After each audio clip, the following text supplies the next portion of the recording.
अस्सलाम वालेकुम। आज मैं मेरे साथ दत्तात्रेय कॉलोनी सेक्रेटरी साहब और वहाँ के हमारे आसिफ नगर के मुकामी लोग आज एक्साइज डिपार्टमेंट के कमिश्नर साहब से हमने आके मुलाकात की। मुलाकात कर हमने जो आसिफ नगर के जो वाइन शॉप्स की जो आफत वहाँ के लोगों के ऊपर और जो किस्म के तकलीफ़ात वहाँ पे हो रहे हैं वो पूरी तौर पे हमने यहाँ पे बयान किया।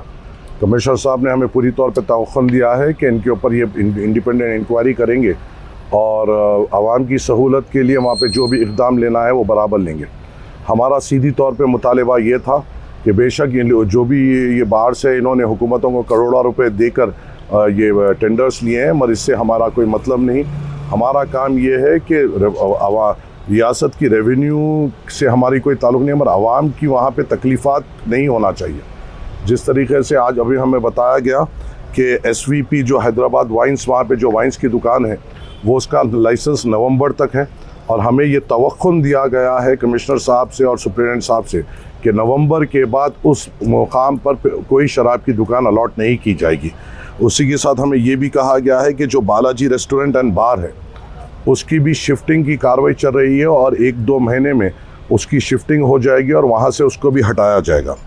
और जो SV बार है जहाँ पे ये हादसा हुआ था उसको भी सीधी तौर पे इंस्ट्रक्शन दिया गया है कि वहाँ पे आप कारोबार नहीं कर सकते, अल्टरनेटिव जगह देख लीजिए, और उनको भी वहाँ से शिफ्टिंग की बात इन्होंने की ही है।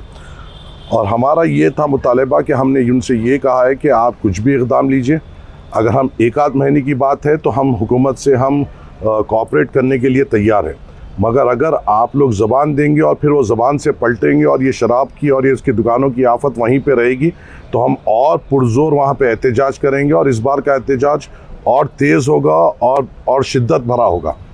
तो मगर कमिश्नर साहब ने मेरे साथ साथ वहाँ के जो मुकामी लोग मेरे साथ हैं उनको पूरी तौर से तवक्कुन दिया कि वो ख़ुद एक इंडिपेंडेंट इंक्वायरी करेंगे और इस पर इक़दाम लेंगे। और इंशाअल्लाह ताला मैं आपके ज़रिए से वादा करता हूँ कि जब तक ये पूरी तौर पर मुकम्मल तौर से वहाँ से ये लोगों को नहीं हटाएंगे हम सुकून से नहीं बैठेंगे।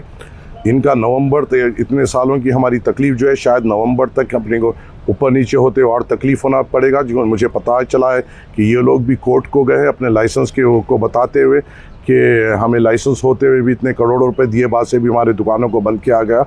अगर खुदा न खास्ता इनको कोई कोर्ट से ऑर्डर भी मिलता है जिसकी कार्रवाई हम कर भी रहे हैं और अगर एक्साइज डिपार्टमेंट भी इनको अलाउ करता है तो हम नवंबर के बाद तो बिल्कुल तौर पे इनको चलने नहीं देंगे। हमने ये सियाफ बात कमिश्नर साहब और सुप्रीटेंडेंट साहब के सामने कही है और मैं आवाम को भी तवक्कुन दिलाता हूँ कि ये शराब की दुकानों की आफत से हम आपको राहत दिलाएंगे इंशाअल्लाह ताला।